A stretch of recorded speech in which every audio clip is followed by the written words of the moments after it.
San Medardo nacque nel 457 a Salency, un piccolo villaggio in Francia. I suoi genitori erano persone di fede profonda e gli insegnarono presto l'amore per Dio e per i poveri. Medardo crebbe con un cuore generoso e una grande inclinazione alla preghiera e alla carità. Fin da bambino, Medardo mostrava una straordinaria bontà. Amava aiutare i poveri e passava molte ore in preghiera. Quando fu abbastanza grande, fu mandato a studiare in città più grandi, ma il lusso e lo splendore della vita di corte non lo interessavano. Medardo desiderava solo servire Dio. Tornato a casa, continuò i suoi studi sotto la guida di un vescovo. Passava il suo tempo tra la chiesa e gli ospedali, sempre pronto ad aiutare chi aveva bisogno. La sua dedizione e la sua bontà non passarono inosservate.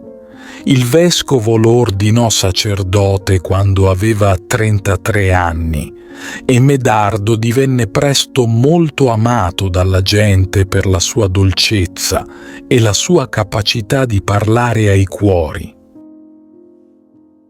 Alla morte del vescovo, Medardo fu scelto come suo successore. Anche se cercò di evitare questa responsabilità, alla fine accettò e fu consacrato vescovo. La sua nuova posizione non cambiò il suo carattere umile e generoso.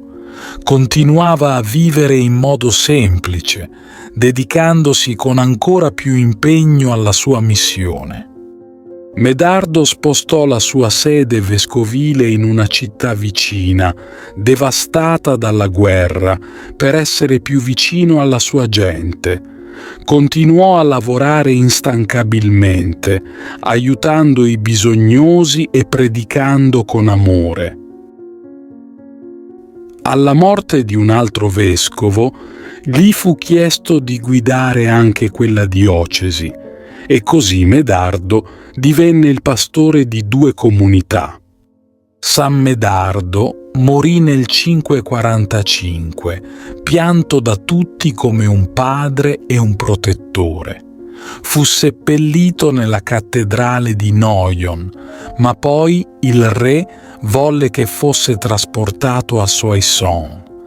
La sua festa era celebrata con grande gioia in tutta la Francia e chiese e oratori furono costruiti in suo onore anche in Inghilterra.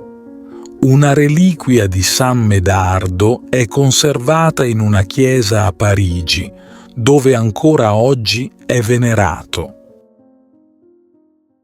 Ti invito calorosamente a iscriverti al nostro canale per darci supporto e permetterci di continuare a creare nuovi video che condividono storie ed esperienze ispiratrici. La tua iscrizione è un prezioso sostegno che ci motiva a condividere più contenuti di valore e a diffondere messaggi di speranza, fede e crescita personale. Grazie di cuore.